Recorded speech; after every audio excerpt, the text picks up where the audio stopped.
Hey there, Zags. Greg Talbot and Deni Hawkins here for Destination Provo. Still in Provo tonight for night 2 of our web series. The Bulldogs just clinched the West Coast Conference regular season championship in a win against BYU here at the Marriott Center. And I gotta go edit the game story. Look for that later. So for now, let's turn it over to Deni. Thanks, Greg. I don't know about him, but I'm still shaking from that game. It literally came down to the last 2 seconds, and I think the game changer was that Father Hightower gave up losing for Lent. So all you Catholics sitting back at Gonzaga, think about that and just revel in that glory. But also, here's another thing. There are only 75 Catholics total on BYU's campus. Over 90% of the student body population are LDS. So while we come from these very different religious backgrounds, you might be surprised that our missions are surprisingly similar. Take a look. It's a picturesque campus nestled at the base of the Wasatch Mountains in the Utah Valley, Brigham Young University. It's home to nearly 30,000 students, and it's one of the largest private schools in the country.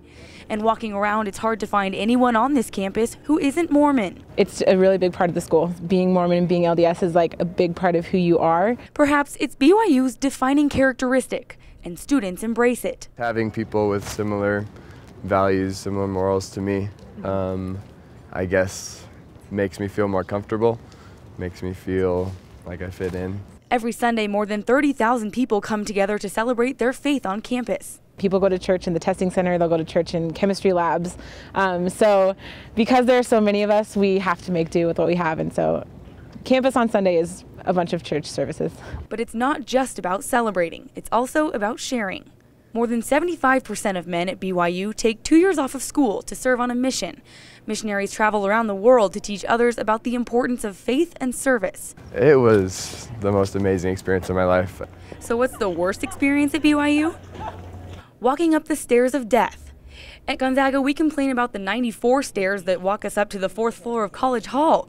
But at BYU, students have to climb 186 steps just to get from their cars in the parking lot to the upper end of campus. With each step you take up these stairs, you might think of another individual difference between Gonzaga and BYU. You can't grow a beard on campus here, they don't sell caffeine, and there's no spring break.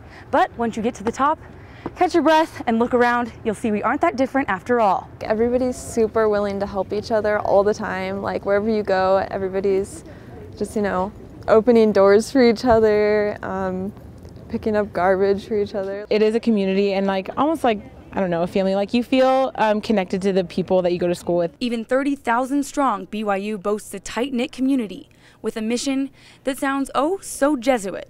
Becoming well-rounded people that can be successful in the world. In the words of Brigham Young, enter to learn, go forth to serve. Or, in the words of Ignatius, go forth and set the world on fire. Learning academics with religion and as a lifestyle and how you're going to continue in your career and those kinds of things is all about service. And so we're learning how to live the rest of our lives, and then when we leave, go forth to serve, be a good person and serve people whenever you can, stuff like that. So it's not over yet? No, it doesn't end after college.